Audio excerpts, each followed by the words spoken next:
Republican senator from the beautiful state of North Dakota is with us, a budget committee member, Kevin Cramer. Senator, always good to have you. Thanks for coming back. It's my pleasure. Thanks for the opportunity, Neil. The president is more or less saying if the conference committee can't cobble together something, he's going to have to do something, and that is a state of emergency on the border. Mitch McConnell, we're told, Senator, is very averse to that, and that it could set a dangerous precedent. How do you feel? Well, you know, national emergencies have been declared lots of times by presidents. The difference in this one is it doesn't have the type of bipartisan support that previous ones have, and I'm sure that the leader's concerned about that and the potential for backlash should the president choose to do this. But let's be clear. Donald Trump is a man who lives up to his threats. He doesn't make idle threats. The good news is the conference committee and the Congress has 2 weeks to avoid it. And I think that's the signal that the president is sending to all of us, that this is real. He has certainly researched it. His legal team has researched it. I talked to him in the middle of this week. I know that he's serious about it. So right now, the job's on Congress to avoid it. Do you think a lot of this, though, could have been avoided, Senator, if the president didn't put the functioning of the government on the line to get what he wanted, that we might have already had the funding for the wall had he not sort of made it a do or die kind of thing?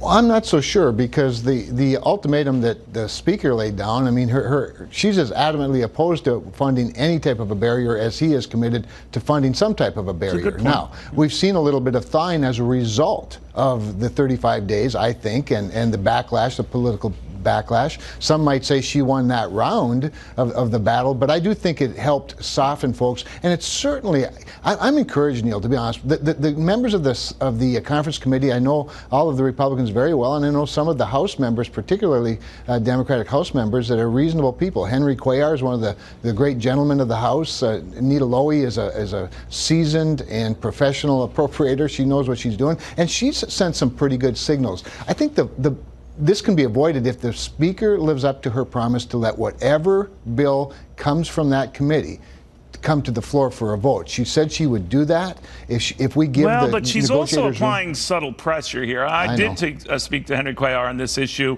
and he did readily acknowledge where she comes from. He has a slightly different view of what is a wall, that it isn't immoral. But by the same token, he thinks that there are far more technologically advanced things you could do than just build a wall. And that's where Democrats seem to be lining up. Does that concern you? Well, what I'd like to do, Neil, is take all of that, because everything that Representative Cuellar said is true. There are lots of ways to do this.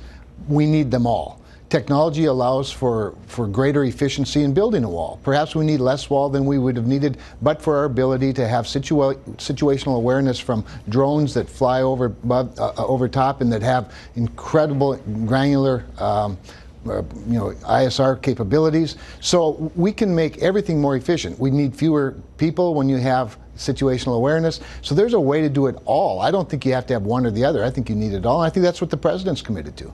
All right. Senator, thank you very much. Senator Kevin Cramer.